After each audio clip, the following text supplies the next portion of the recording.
சிவஞானம் ஸ்ரீதரன் ஆகிய நான் தமிழ்நாடு அரசின் ஒழுங்கமைப்பில் சென்னை நந்தம்பாக்கத்தில் நடைபெற்ற அயலக தமிழர் தின நிகழ்வில் சிறப்பு விருந்தினராக பங்கேற்கும் பொருட்டு 2025 கட்டுநாயக்க விமான நிலையம் ஊடாக நான் இந்தியாவுக்கு பயணமாக இருந்தேன். விமானம் புறப்பட தயாராக இருந்த நிலையில் எனது கடவுச்சீட்டில் குறைபாடு உள்ளதாகவும் பயங்கரவாத குற்றத்தடுப்பு மற்றும் விசாரணை பிரிவினரின் விசாரணைகளுக்கு என்னை உட்படுத்த வேண்டும் எனவும் தெரிவித்த விமான நிலைய அதிகாரிகள் எனக்கு பயணத்தடை விதிக்கப்பட்டிருப்பதாகவும் தெரிவித்திருந்தனர்.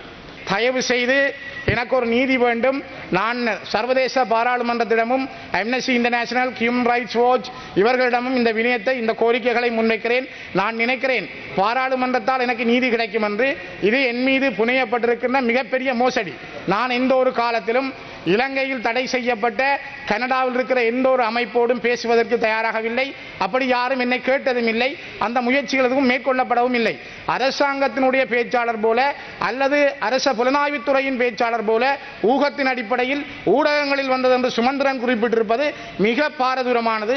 நேரடியாகவே நான் நினைக்கிறேன் கௌரவ ஹக்கீம் அவர்களும் அந்த இடத்தில் இருந்தார். என்னுடைய பழைய பாஸ்போர்ட் என்று சொன்னார்கள், சிஸ்டத்தில் ஒரு எரர் இருப்பதாக சொன்னார்கள், இப்படியெல்லாம் பலது சொன்னார்கள். தயவு செய்து இதனை ஒரு நீதியான நேர்மையான விசாரணைக்கு உட்படுத்துமாறு தயவாக இந்த உயர்ந்த சபையிடம் கேட்கிறேன்.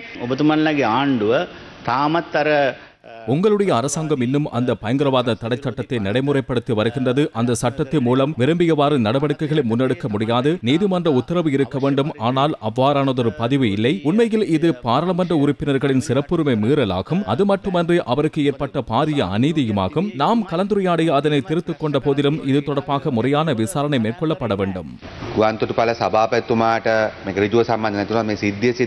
விமான நிலைய தலைவருடன் நேரடியாக தொடர்பு படாவிட்டாலும் இந்த சம்பவம் விமான நிலையத்தில் இடம்பெற்றதற்காக நான் குறிப்பிடுவது இது தொடர்பான அறிக்கை ஒன்றை பெற்றுத்தருமாறு கேட்டுக்கொள்கின்றேன். அதேபோன்று பிரதி பாதுகாப்பு அமைச்சருக்கும் இது தொடர்பாக கண்டறியுமாறு கூறினேன். இது குடிவரவு குடியகழ்வு தொடர்பான விடயம் என்பதனால் அப்பிரிவுக்கும் அறிவித்து அந்த கடிதம் எமக்கு கிடைத்தால் அமைச்சர் ஊடாக அதனை எமக்கு சமர்ப்பிக்க முடியும். பாராளுமன்ற உறுப்பினர் ஸ்ரீதரனுக்கு ஏற்பட்ட சிரமம் குறித்து நாம் கவலை அடைகின்றோம். இது பயங்கரவாத தடை சட்டத்துடன் தொடர்புடைய விடயம் அல்ல என்பது தெளிவு. அவர் திரும்பி வரும்போது எந்தவொரு இடையூறுக்கும் உட்படவும் இல்லை. இது அரசாங்கத்தின் வழிகாட்டலோ அரசாங்கத்தின் செயற்பாடோ அல்ல. இது தொடர்பாக இதில் அரசாங்கமும் வேறு தரப்பினரும் இருப்பார்களா என்ற விடயத்தையும் முன்வைத்தார்கள். அவருடைய சிறப்புரிமைகளை பாதுகாப்பதற்காக நாம் சபைக்கு உறுதி அளிக்கின்றோம். பயங்கரவாத ஒழிப்பு சட்டம் தொடர்பாக கூற இருக்கும் ஒரு விடயம் அது எமது நோக்கமோ கொள்கையோ அல்ல. எனினும் புதிய சட்டம் ஒன்றை தயாரிக்கும் வரை நாட்டில் தற்போதுள்ள சட்டத்தை மிக கவனமாக பயன்படுத்துவோம். சட்டம் ஒன்று நிறைவேற்றப்படும் வரை நாம் இதனை நடைமுறைப்படுத்த வேண்டும்.